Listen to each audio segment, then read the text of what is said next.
Queridos alunos, professora Suzana falando, professora de língua portuguesa. Vamos falar agora sobre oração.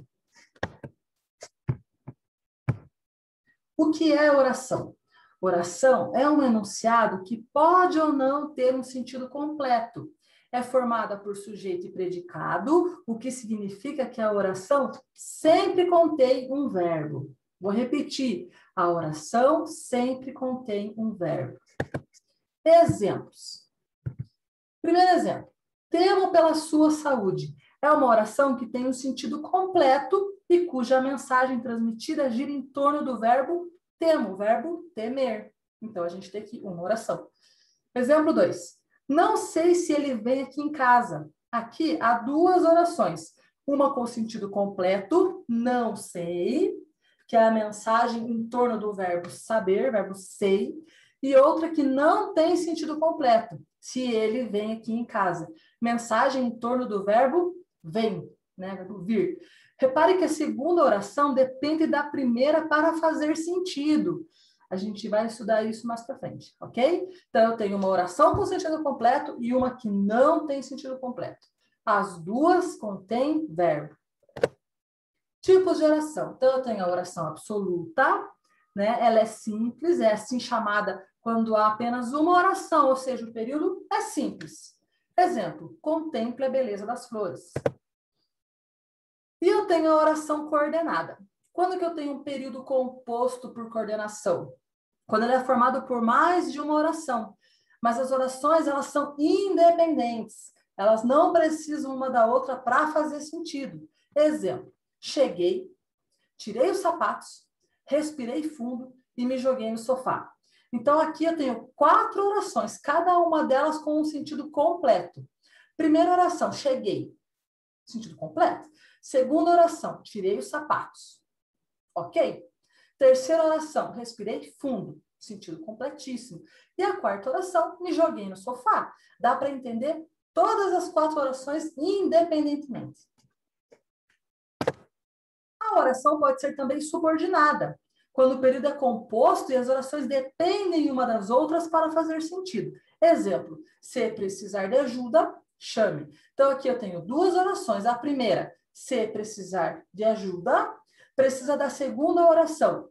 Chame, né? Vou fechar o parênteses ali, para fazer sentido. Se eu não tiver o chame, que é a segunda oração, a primeira não faz sentido, né? Então, a primeira só faz sentido com a segunda. Chame, ok, ela é independente. Agora, se precisar de ajuda, falta alguma coisa, né, para completar o sentido. Por isso que ela é subordinada, ok? Uma à outra. Subordinação, quando uma depende da outra. Orações coordenadas, vamos lá. São orações do período composto que se comportam de forma diferente, ou seja, que não dependem sintaticamente uma das outras. Elas podem ser sindéticas ou assindéticas. As sindéticas, elas ligam-se através de conjunção. Nesse caso aqui do exemplo, deitou e dormiu, e adormeceu. Eu tenho a conjunção e, que está ligando uma oração à outra. Agora, repare na assindética. A significa negação. Elas não são ligadas por conectivos nenhum. Exemplo, saímos, jantamos, dançamos, rimos. Saímos é a primeira oração. Jantamos é a segunda. Dançamos é a terceira. Rimos é a quarta. Não tem conectivo nenhum aqui, então elas são assindéticas. Então, sindéticas são orações coordenadas que se ligam por conjunção e assindéticas não têm conectivo para ligar umas às outras. Orações subordinadas são orações do período composto que dependem sintaticamente entre si. Elas podem ser substantivas, adjetivas ou adverbiais. Vamos ver as orações subordinadas substantivas. Elas podem exercer diferentes funções.